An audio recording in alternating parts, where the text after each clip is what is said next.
My name is Einav Avni, and I'm an alignment coach, and I use the emotion code, body code, and belief code to help or work with people, mostly people with chronic conditions, to heal or reduce their symptoms. This podcast, Healing Conversations for Anything Chronic, is all about inspiring people to seek natural healing to their chronic conditions. And without further ado, let's introduce today's guest, Tessa Alburn. I actually was meant to ask how to pronounce your name properly. Please correct me if I You say did just fine. It doesn't matter. Growing up, nobody knew how to pronounce my name. So we had Alborn. It was actually slightly different. So it was Al or L, or I sort of tend to say Elburn, but when I'm spelling it, I'll say Alburn. So it doesn't matter. It has the same vibration, no matter what we say with it. yeah, Thank you for very having nice. me here today. It's so wonderful to have you, and I want you, if you don't mind, share a little bit about yourself with our listeners and viewers so that we can all be on the same page. A little bit about you, please. Just a little bit about me. So, professionally, I am a mentor and a soul guide, a soul connection guide. I help people get in touch with their deeper soul purpose, and mostly to help them heal the inner wounds, the inner child. And the purpose for all of this is so that they can be in their excellence, so they can have life mastery and be in a state of feeling masterful no matter what is going on around them. And that is like the magic word, isn't it? It's feeling masterful, feeling in control when sometimes life is just happening in their own way. Yeah. Yes. So And so life tell is happening in its own way a lot right now. me. And yet we can be in a place of, I won't say calm. Calm really isn't the right word anymore, but a place of deep presence to what's happening and make choices from that place. Mm, I like that. I was just talking to someone earlier, and I was talking about being regulated, um, and and I kind of like what you're basically saying, that it's not about being calm. It really is about maybe moving away from that place of, whatever the emotion, right? Panic or anxiety or fear or whatever it is that is playing out. Yes. And if we were just like calm all the time, we would be so boring. Like so Okay. what? Calm all the time. Like, I'm going to go to sleep now. Yeah. I think the reality is that the reality that we can work with is that we're in constant motion. So we're in constant building of emotions, releasing of emotions, constant learning ideas, absorbing, digesting ideas, and creating. So everything is in motion.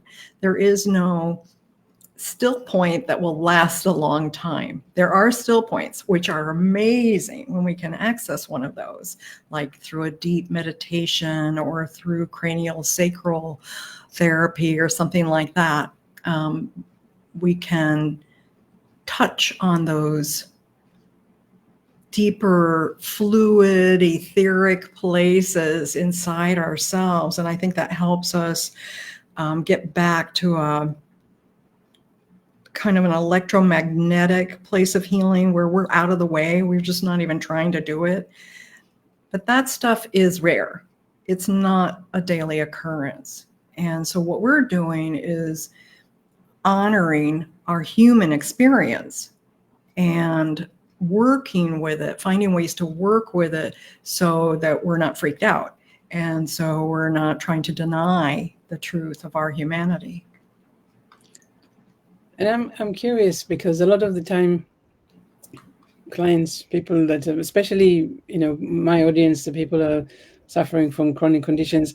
Um, a lot of the time, they would say to me, "I'm actually in high state of alert, or my nervous system is completely out of whack," or So we were talking about how we don't want to, state of constant calm might be one extreme, but they do report being a lot of the time in this, you know in the extreme of high alert.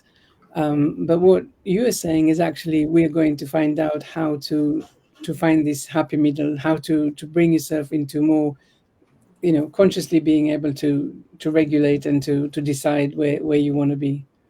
Yes, exactly. Yeah. So And how yes, because either extreme is no bueno, no good. yeah.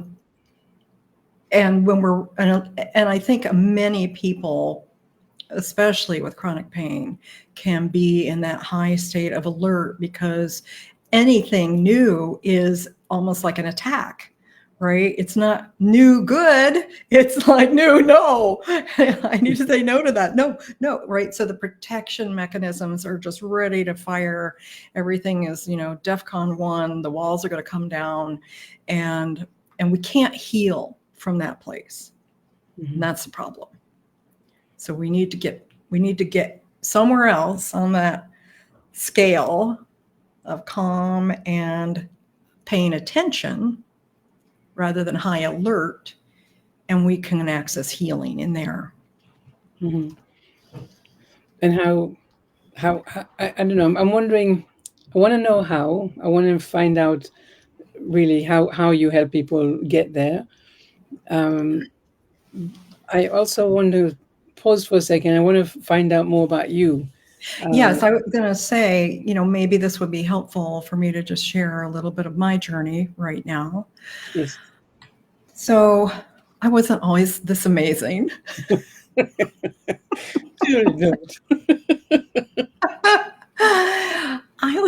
I had a life of intensity. My mom was a rageaholic. I was an introvert. I was seriously misunderstood.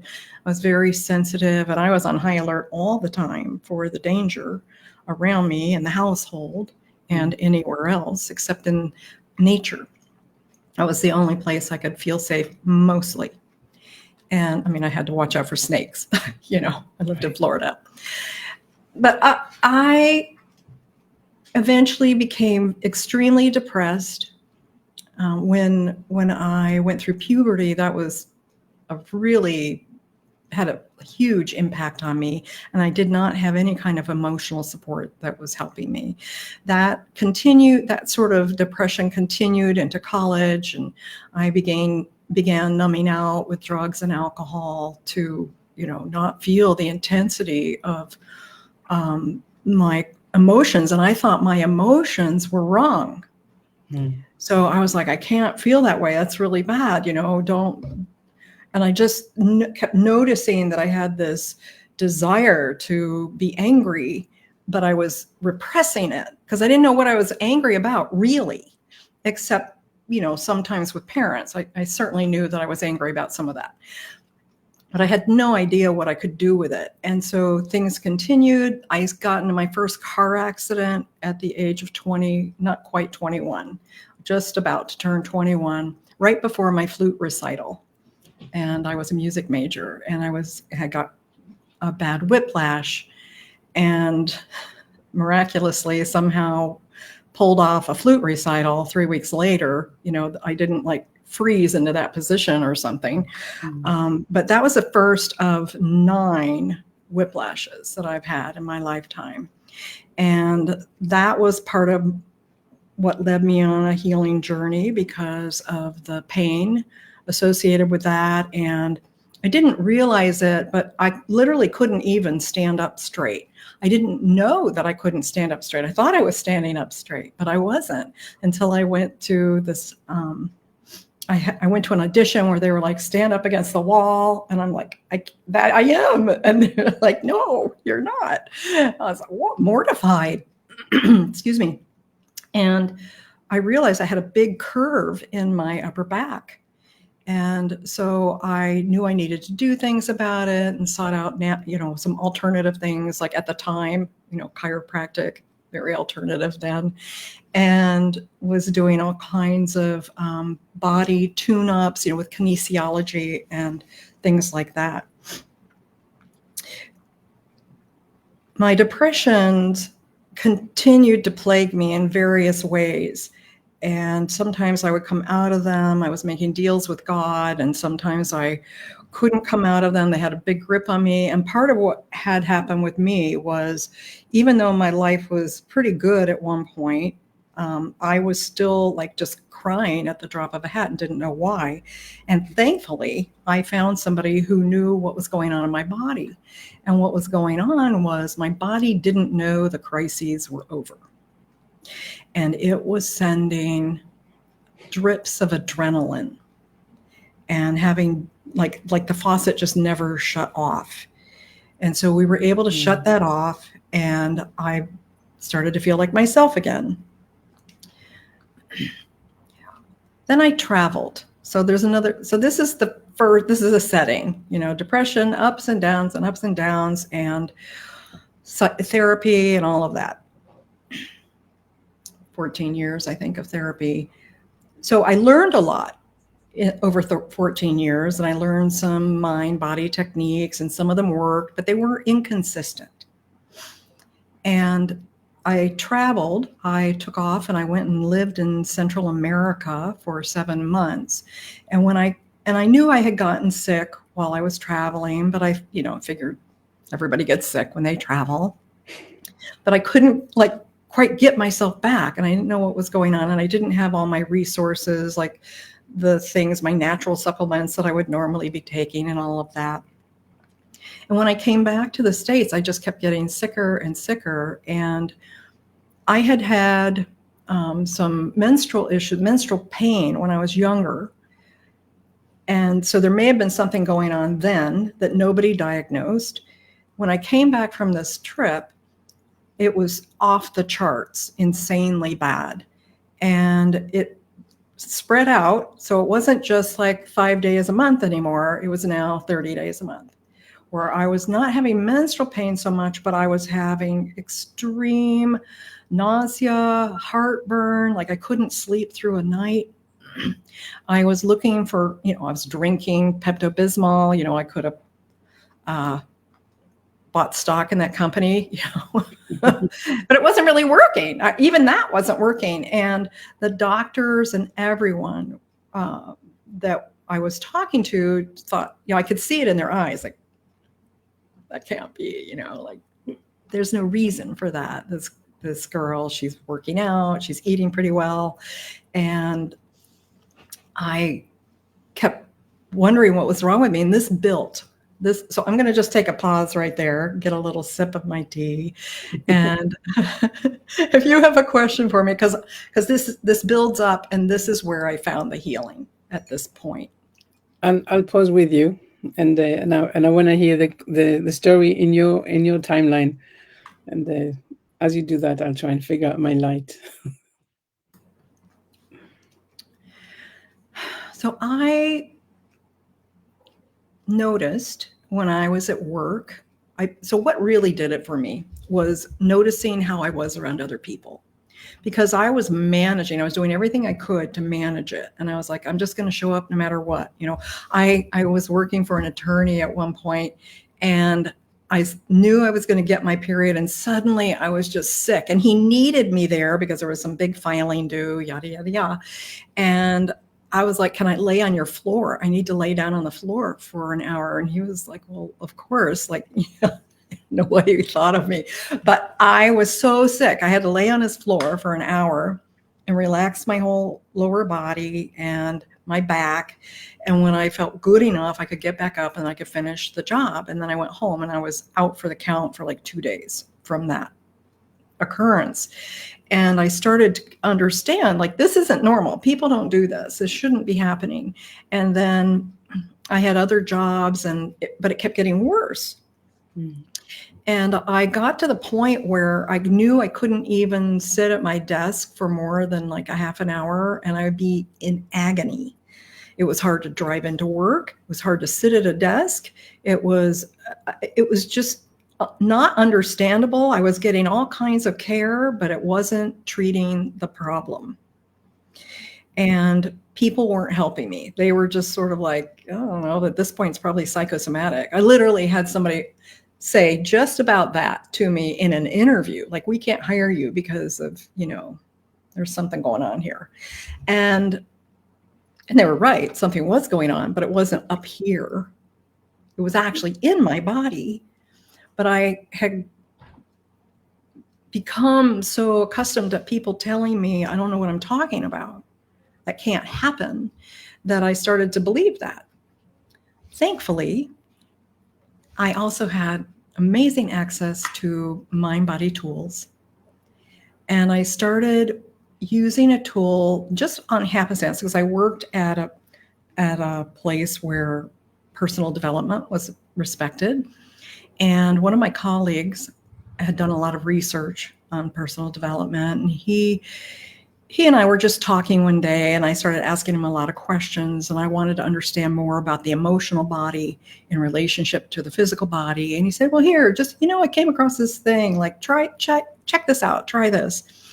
And it was life altering. It really helped me get out of like the hyper state of there's something really wrong with me and like I'm bad because of that.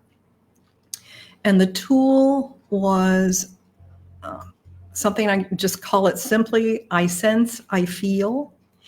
And it's a process of thinking about what we're sensing in our body and just being with that, like it's true, that's what I'm feeling right now, sensing.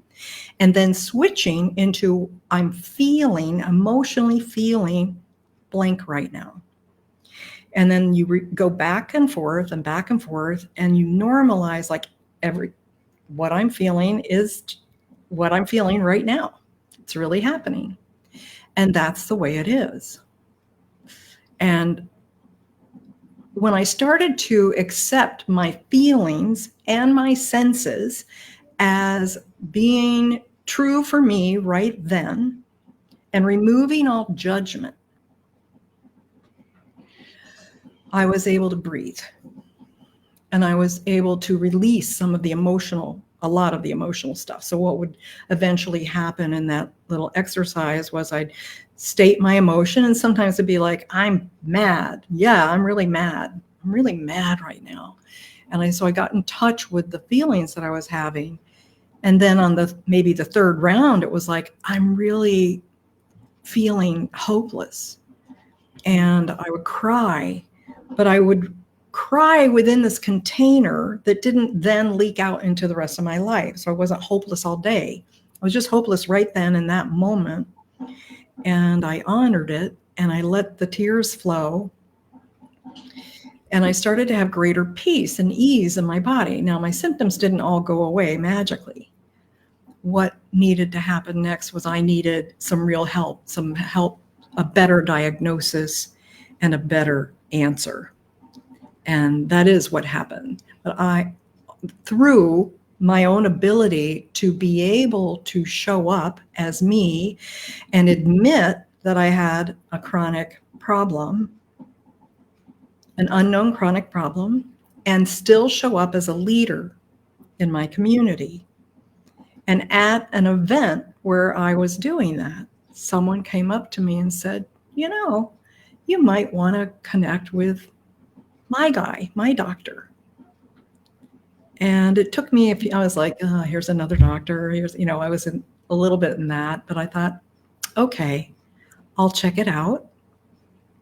And I think, with chronic pain, we can get so disillusioned because people will often touch on what's really happening, but they won't have the answer for it. They won't be able to turn it around necessarily. So we've got to keep open, remain open, and continue seeking and not giving up on ourselves. And so that's eventually how I found the doctor for me.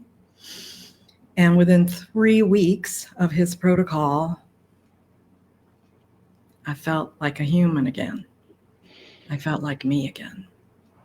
And it did take, a few months to resolve it all, but it was dramatic. Yeah. Because it was the right thing, but I had to be open to it. But you're saying so many things that we need to go back and unpack. So if you're ready, let's do this. Yes, indeed. Yes, wonderful. I mean,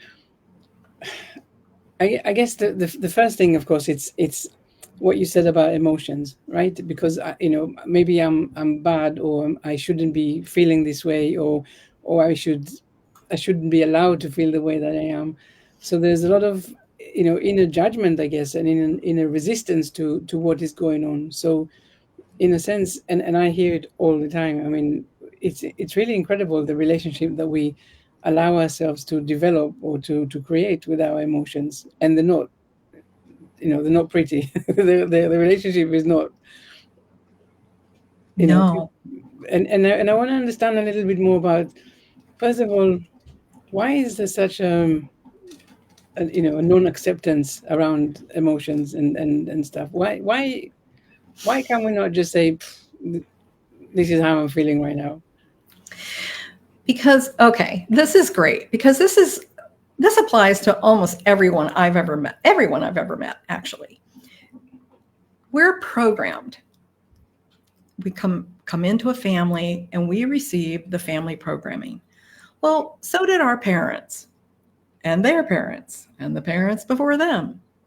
And there's a lot of programming coming at us. And I think there's such a desire for the family to succeed, to be seen as good, to be seen as valuable to the community, to have status, to because of the programming. Programming tells us we are bad. That's programming. It's a lie, but we get those messages whenever we're told no, don't do that, and there's no reason, and then there's we sense a cutoff of love. So our behavior, how we act, and emotions can be part of that because we might cry or we might have a tantrum. We're told, no, that's bad. Don't do that. So we think it means don't feel that. Don't, have those feelings because that makes you a bad being. Like you're going to be a criminal kind of mindset, right? And none of this is on the conscious level when it's happening. It happens very, very rapidly. And it happens because there's a withdrawal in the moment. It's not intentional, but there's a withdrawal of unconditional love. So a parent can say, for example, oh, no, don't do that. That's really dangerous. And I love you. And I don't want to see anything happen to you. Or they can just easily say, don't flip and do that ever again. Yeah. And we're just like, our system is shocked. We're trying to understand the information and our brains haven't individuated yet. Like we're a sponge. We soak up all the energy. So the unclaimed energy, the shadow energy from our parents gets put into all of that, and we're trying to make sense of it. So we interpret it as I shouldn't have these emotions. And especially if I'm going to get anywhere in the world, I'm supposed to just be a robot, just supposed to go through the motions, pretend nothing's wrong with me, put a smile on my face, stand up straight and go for it. And yes, and just say everything's fine. And yes, I'll just do everything for you. And yes, and yes, and yes, and yes, and yes, and yes. Whether we're a man or a woman, we do it in different ways. But that's what we do. Mostly. We do, many of us go through a rebellion phase when we become teenagers, and some of us continue in rebellion, but that's a problem too, because we're just saying no we're also saying no to good stuff when we do that. And it causes more inner strife.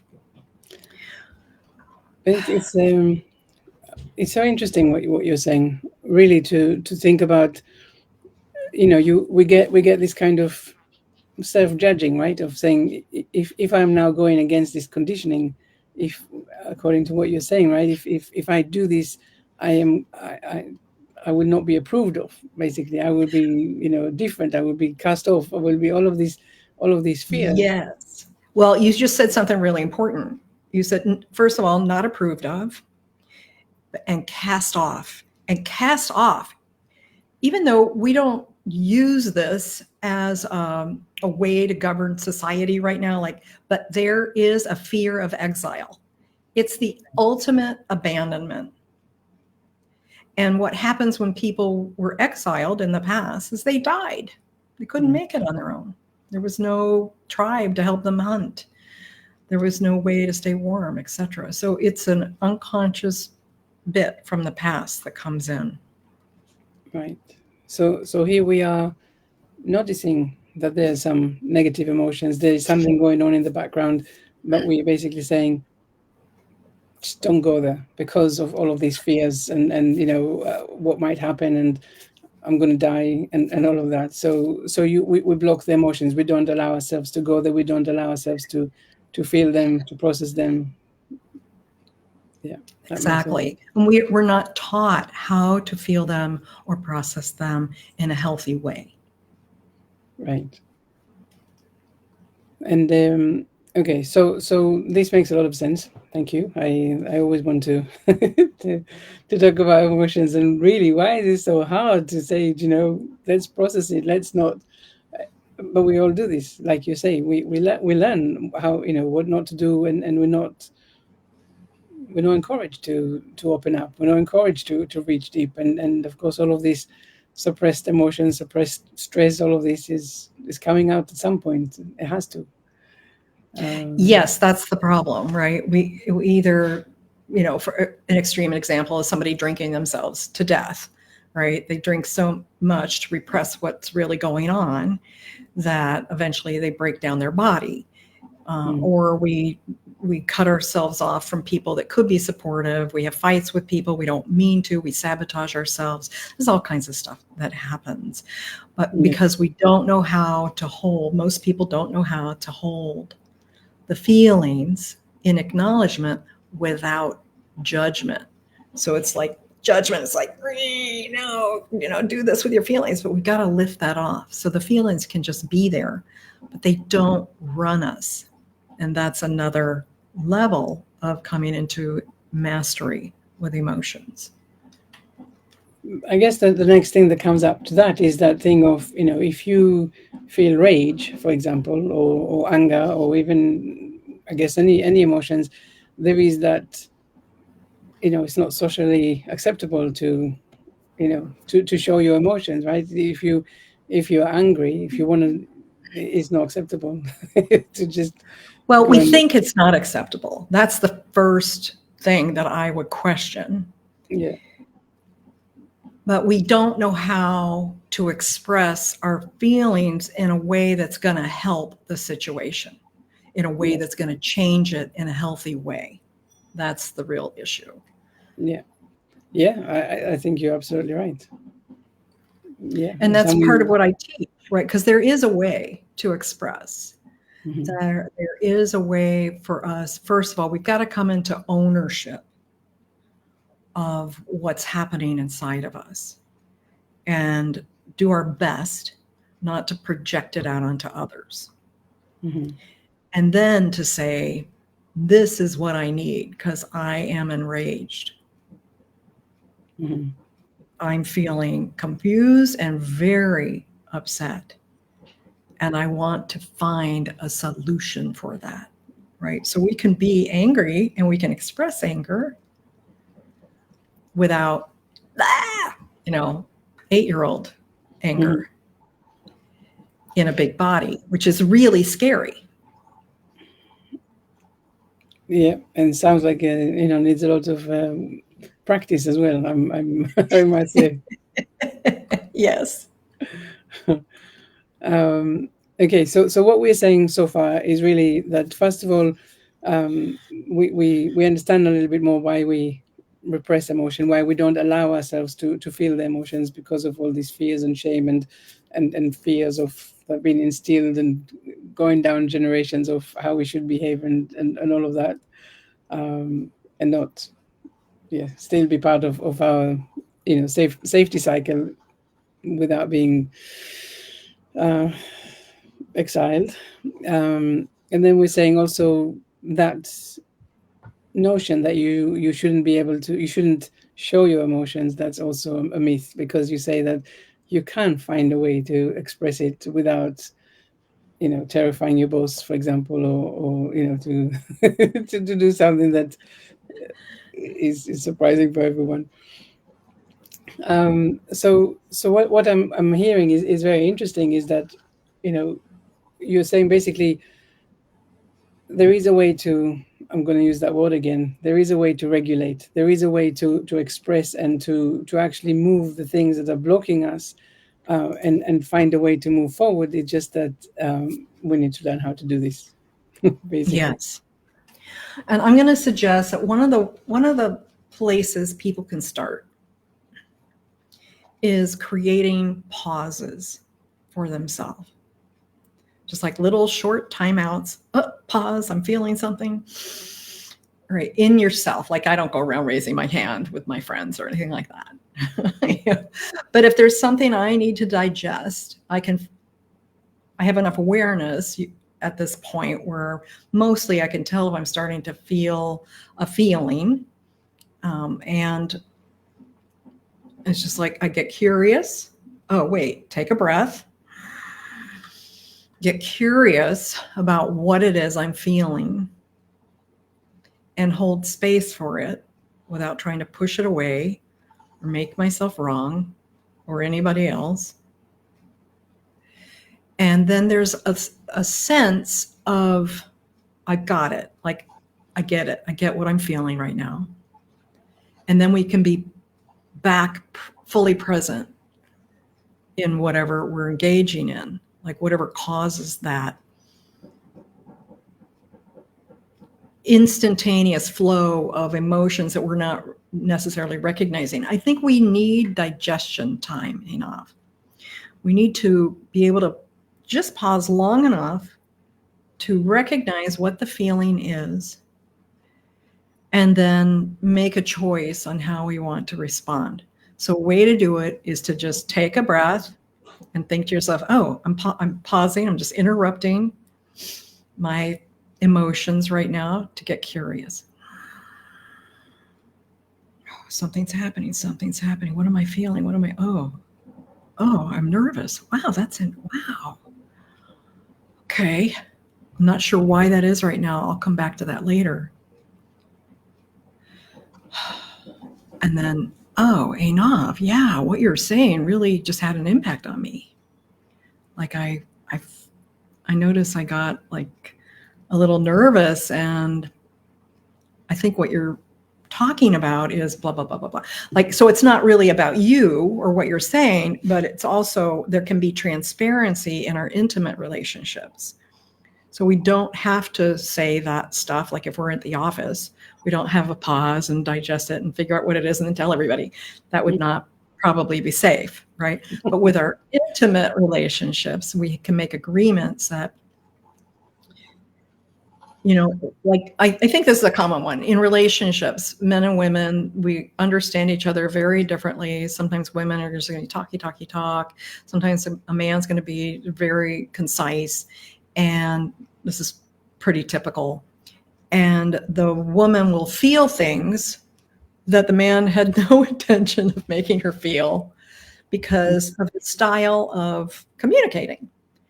And so if the couple has made an agreement that they can come to greater understanding with one another through their communications, then it might be something like he says, I don't want to talk right now. I had a long day at work. And she's like, oh no, he doesn't like me, blah, blah, blah. Wait, pause.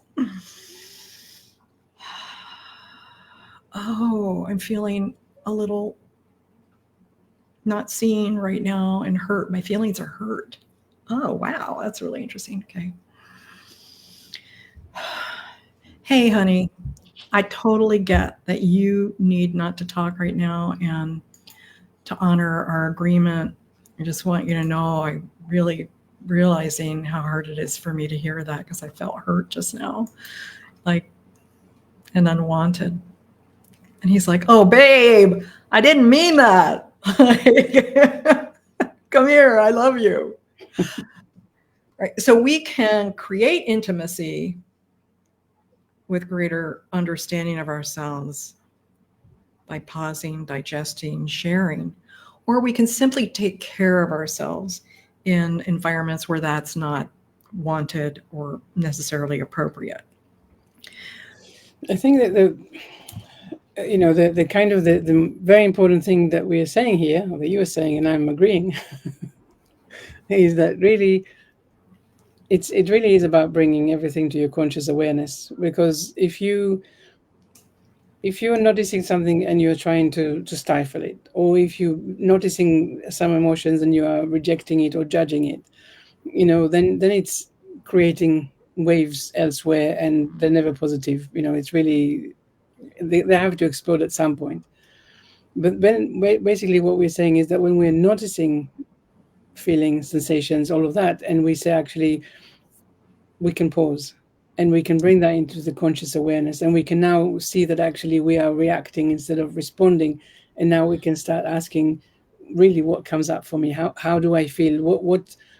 What is really going on, without necessarily the need to explode, right? Because we can start communicating with our own sensations and feelings in a different way. And Absolutely. Yeah.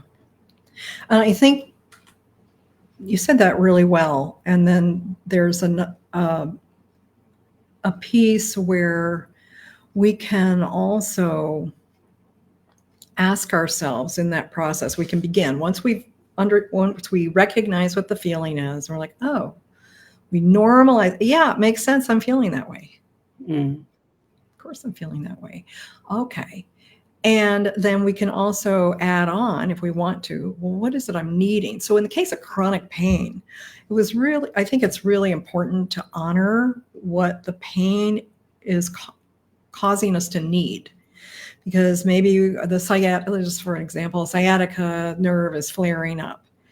Like maybe you're ride sharing and you're like, oh my God, I can't sit in this car another minute. I'm going to scream, right? And what I need is to stand up, or I need to lie down on the back seat. Like, is that possible? Or can I ask the driver, just please pull over? Please pull over. I need to pull over. And don't try to explain it. Just say, I need to pull over for a moment. Trust me, I'll explain in a moment.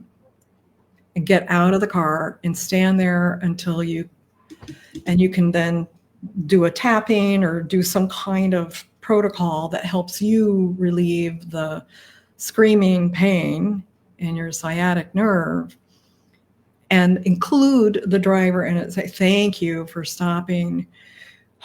I just need a moment.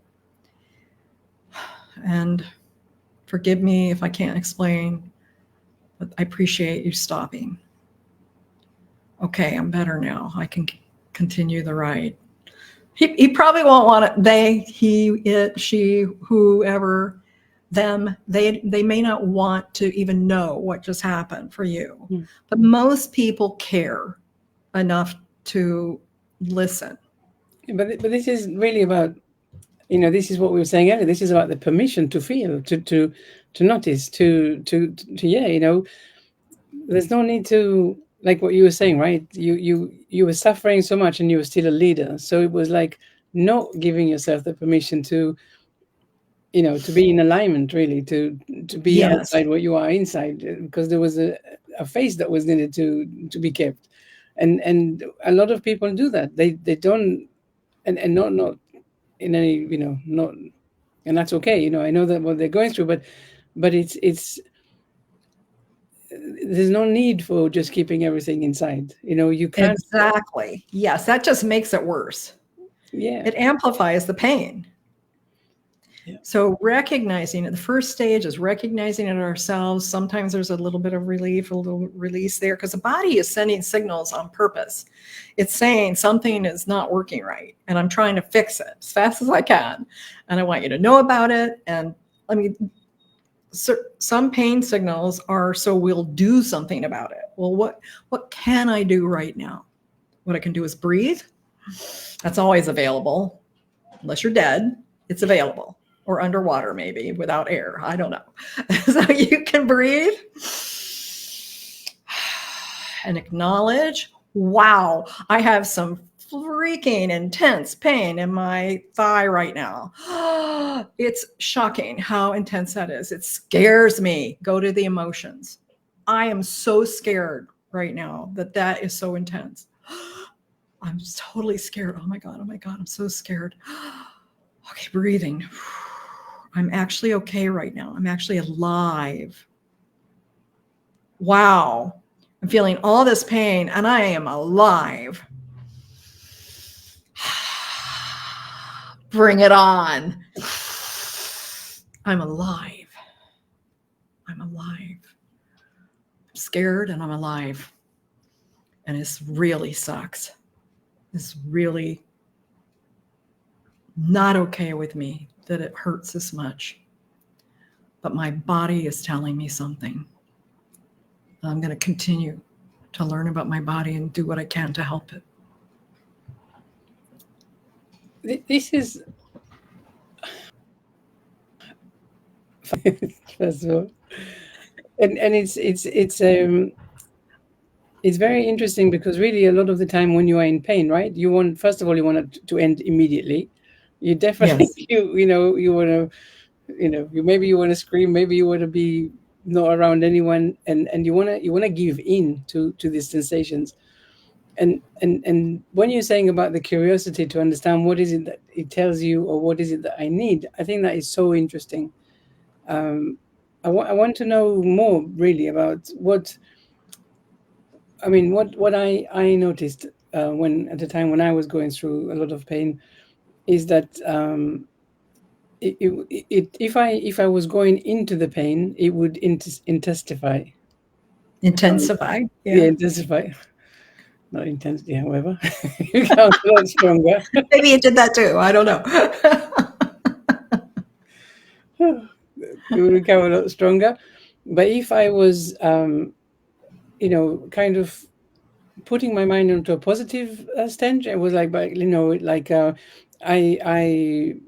I can breathe, or I can breathe my pain away, or basically distracting myself, then the pain would actually reduce. But I want to hear more from you about.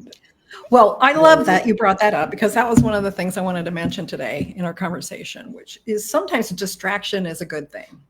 Mhm. Okay. But we don't want to just rely on it. That's not going to help us in the long run. It helps us in the moment. So distraction, but I would, rather than distracting through our mind or telling ourselves, I better breathe this away, like that's like another pressure that we're adding on in the way that I think about it. And maybe if that's working for you, great. For me, that would not work. But physical distraction works for a number of things. Have you ever gone to the dentist and you're like, oh my God, I know what's coming. This is going to really bite. And done anything physical to mitigate the pain? Have you ever tried that? No, you mean like pinch myself really hard to? Yes, that's right. That's right. So, I've got a few favorite pinching places that are like, well, my brain our brains have to choose what's the biggest problem.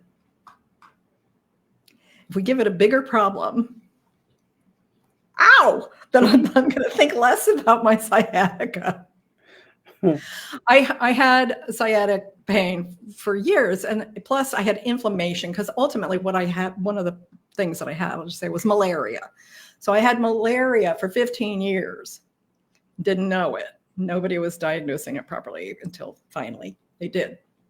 And the inflammation in my gut was just putting all this radical pressure on all the nerves. I hadn't broken my back or done something wrong. I mean, yes, I'd been in car accidents, but I'd gotten treatment for that, So I noticed when I was driving to work, being stagnant in the car seat with the inflammation, my sciatic nerve would start to really go. And I would sometimes pull over and jump out of the car. And I did that for a while. And then I could tolerate another 15 minutes in the car. But then I figured out if I pin, and I don't know, I can't remember the source where I found this, but I thought I'm going to try that. And sure enough, it really helped. I just started pinching, big grabbing of my thigh where the pain was running through. And lo and behold, it started to dissipate it. And as I did that, I was also talking with the body like, it's okay. We're going to get there in a few minutes. You're okay right now. I know you're telling me something, but I want you to know that there's no current bad danger. And I kept pinching myself, and then the signals would be interrupted because sometimes the signals are simply a pattern that don't know how to stop because we've had it so many times. The body thinks that's normal. So we can interrupt that. So when I go to the dentist, I'm like, oh, here comes the shot. I hate that stuff. And pinch my arm. And while I'm lying there and they're working on my teeth, doing whatever they're doing, and I don't even get, usually it's very little, but they hit a nerve, it's intense and I don't like it. So I pinch or I clasp my fingers and I focus my attention there, and my body will relax in other areas. And I don't have as much intensity around the pain that gets triggered, like those little electrical jolts and stuff. The thing that you're saying is,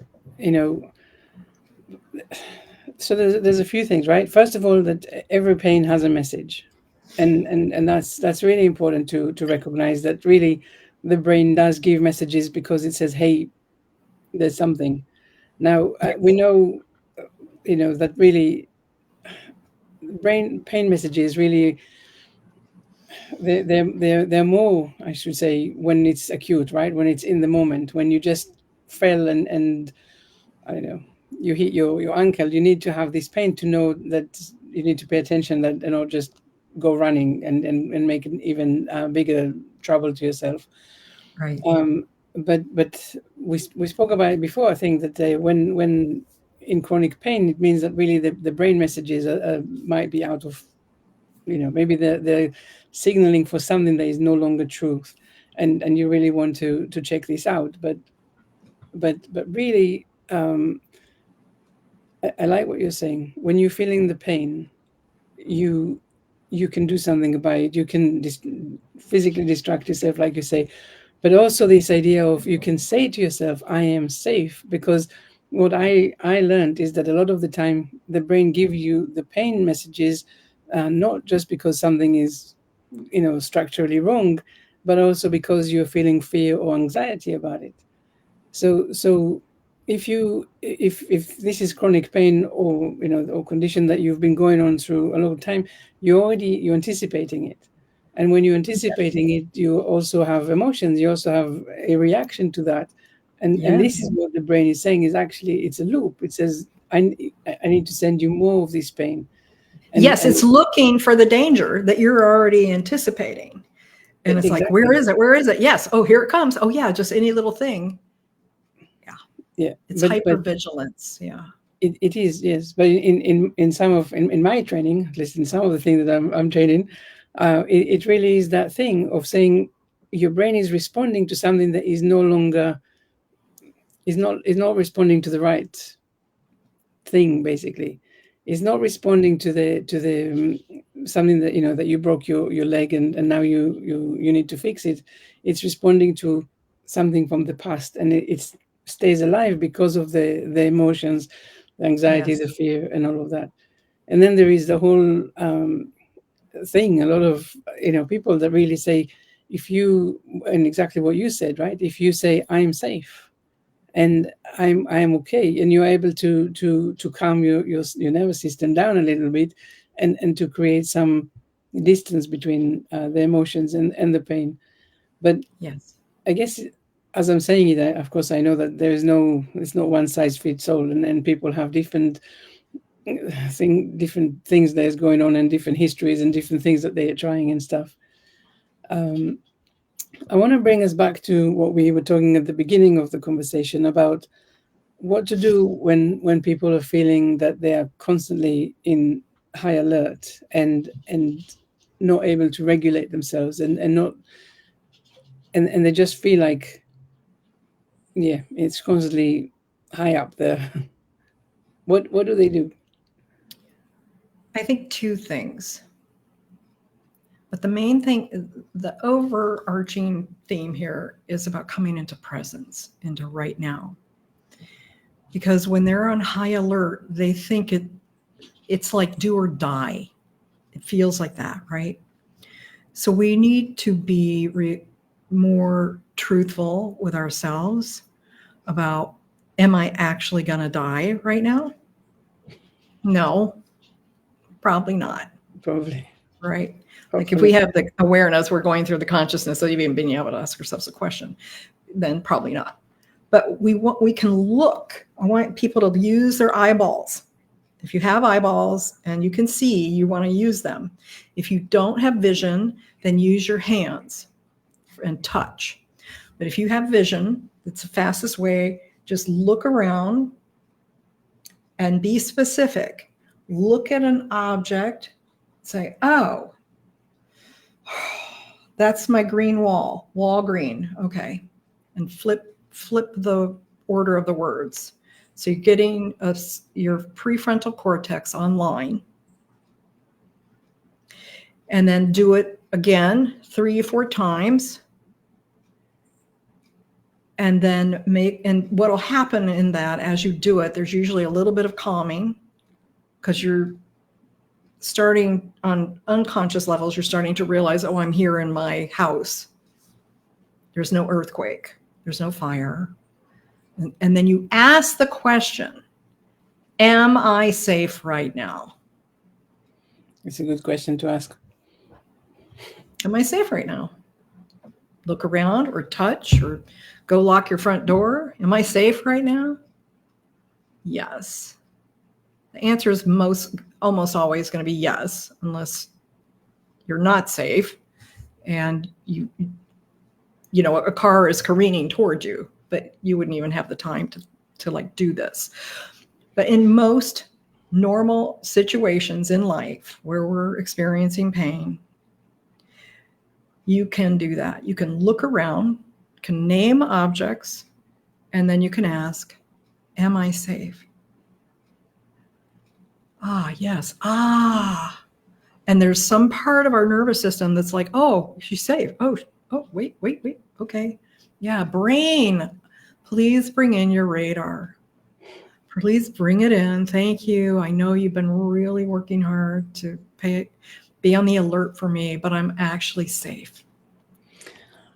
I want to ask a question, a conversation I've been having with one of my clients, and this is to do with reaction to noise.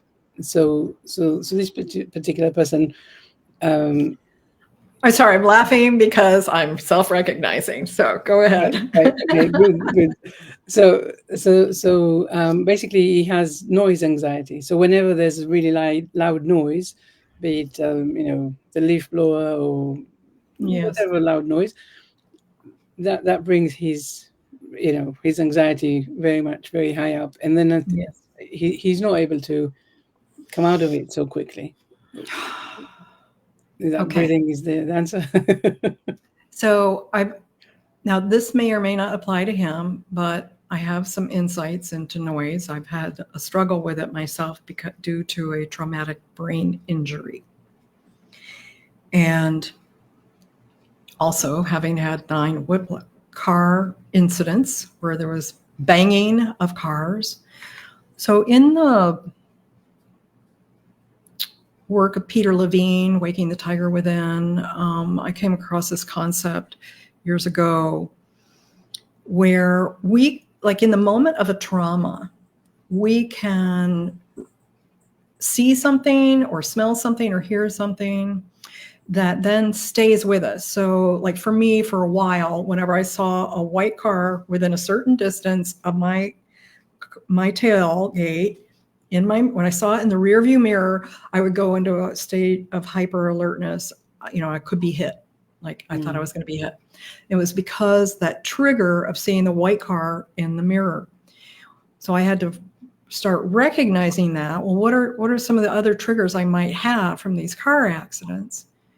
And becoming aware of them and taking them into my daily driving And if I notice, oh, that's one of them. Oh, wow. Okay. That's not happening right now. And I'm going to be okay. And ultimately that all dissipated. With sound, it was like I thought, oh, something's happened to my hearing. And part of it was because of the brain. So I would first look and ask, did anything happen to the brain? Was there concussion of the parietal or the temporal lobes? They're different lobes. If they get hit a certain way, certain kinds of sound will impact a person. And mine were the temporal and the parietal. And so even with all that I do, like wearing earplugs and headphones and earplugs with headphones, like just to go in a store sometimes, it's just too much for me. I'll get like overstimulated. I know now I can also do techniques to de-stimulate myself, to prepare myself before I go into the store. Say, it's gonna be noisy in there. I need to remember I'm safe. So I might do some grounding. But here's the other thing, and I know you can help people with this, because the other thing that happens with noise that I'm aware of is the sound itself can remind us of something from the past. Yeah. And for me, it's not like I was able to work with lots of loud noises and bring myself back. I'm still not completely desensitized to it, but I'm aware of it and I can breathe through it and I can go, oh, it's just a loud truck and I'm safe, right? Or it's a loud this or it's a loud that. But one of the areas where this wasn't working for me was with music and going to musical venues to dance. And somebody, thankfully, a friend started to get curious and was asking me questions about it. And they're like, well, why is that when you dance? Why is the music so loud, even when you wear earplugs? And I said, I can feel it, like it's all throughout my body. And so I thought, well, I know so much about it. Why is it still there? And I put myself in the fire. I went to a dance. And I came prepared, and I'm going to stand far away from the speakers and all that stuff. And I was like, it's still too loud. Like I started to feel anxiety, and I'm like, what is going on? I don't know what's going on. What do I need? I need to get further away. Okay. So I went outside and I started dancing outside. Still hear the music just fine. And I was breathing, and I was just in a gentle what's happening? Why is this impacting me? Why does this feel so awful? And then I realized it felt like I was being attacked, like the base. It felt like I was literally under siege. I was that afraid. And then within another minute, I just kept breathing and being with that. That's interesting. And I was being with it. I recognize that bass sound is very much like what it sounds like when somebody hits your car. So the sound was the trigger. So you can help people with this, because sound as trigger, what kinds of sounds, like get more, like what is it? Is it just loud? And what occurred when there was loud sound, or when did it seem loud to this man, right? In his past, when something occurred that was not favorable. So I think that's how we just start asking questions and reminding ourselves, I'm actually safe right now. Grounding, I'm going to keep grounding. So sometimes it's it's a group of things: grounding, breathing, gentle mindfulness, and curiosity. And we can figure it out if we're not in the eye of the tiger at the moment, right? We need to be safe first. Right. But once you've recognized what was the root cause, or what was it's all about, were you then able to overcome it? Or is there... I will say I still have a preference not to be around it, but I can continue to desensitize myself to it with small increments. I go to a dance for 5 minutes. Mm-hmm. Right? I have been able to go to dances since then where things were loud. If it's exactly that kind of bass, I don't know yet because I haven't had the opportunity. Mm-hmm. But I know that when we choose to put ourselves in a situation with the purpose of desensitizing ourselves, we can also do that. There's a technique that I use for that with people, where we can interrupt the memory of what happened, and we break it up into little pieces. And so there are multiple techniques, and that one's just too complicated to try to explain it right now. There is a technique, okay. But yeah, so one can desensitize themselves to noise, to being around your father, to stuff, to bullies. We can desensitize ourselves so we don't have to go to that extreme fear or shutdown to cope. And we can have more choices available to us.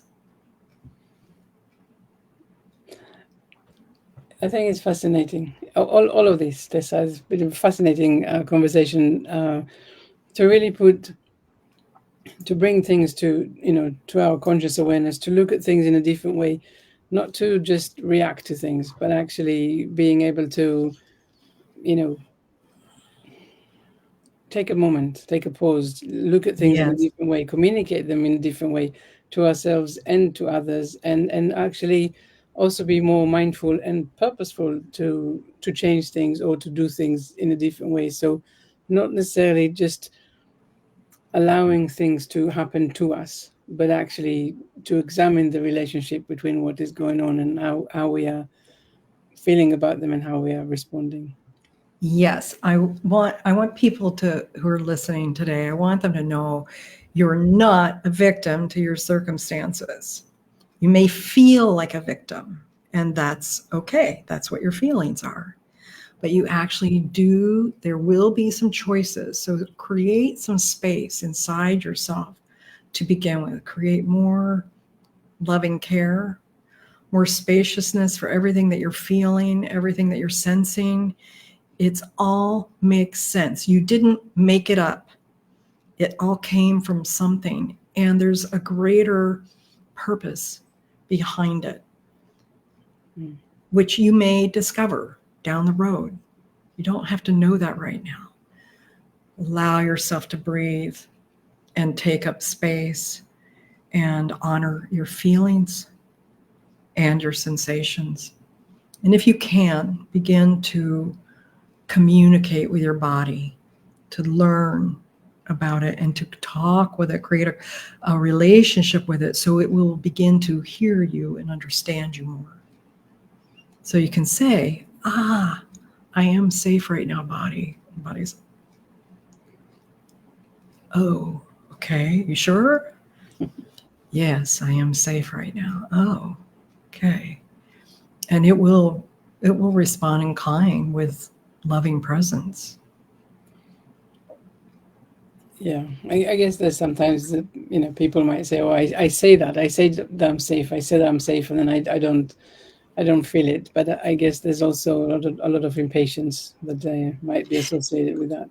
Yeah, if we're saying stuff to ourselves that we don't believe, it won't work. That's why, you have to look around. You have to know you're actually safe, right? Yeah. Is there a fire? Then no, you're not safe. If there's a fire, you are not safe. Get the heck out of that house, right? Is there a tiger? Get away from the tiger. But mostly we don't have tigers. Mostly we don't have a fire burning when we're going through these things. We have air, we have buildings, we have sofa, we have a bed, we have our feet, we have our body, we're moving. It's not actually happening in the moment.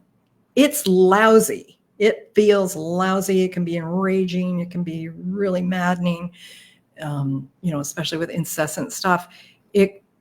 And it's fearful. It can feel scary. But that's what you want to acknowledge. You want to acknowledge the fear amongst the safety. The truth is you're living. You're alive right now. Tessa, you have so much wisdom in the things that you're sharing, and obviously with the practices and the way that you work with people. And tell us, where can people find more about you? Where shall they go? People can go to sayyes2yoursoulpodcast.com or start listening to Say Yes to Your Soul. But if you go to Say Yes to Your Soul podcast, there's a contact page if you want to reach out to me and have a conversation, that kind of thing. But there's a free gift on the homepage when you go there. And it's being changed out right now. So later today, I think it's going to happen where it's going to be a roadmap to personal excellence, where I help you understand some of the journey to getting to that personal mastery. That's the best way to get in touch with me. I'm also on Facebook and LinkedIn. Amazing. I think that's, yes, anyone listening, watching, yeah, that roadmap sounds very interesting. I'm going to go there tomorrow. Okay, very good. We'll update it. I'm going to check it out because I'm definitely very curious. Thank Tessa, you. it's been a delight talking with you and really sensing how things can shift and how with the right kind of permission you people can really come out of that story and start creating shifts and changes in their lives. Thank you so much for being here with me today. You're so welcome. Thank you very much for having me. I really appreciate it. Thank you.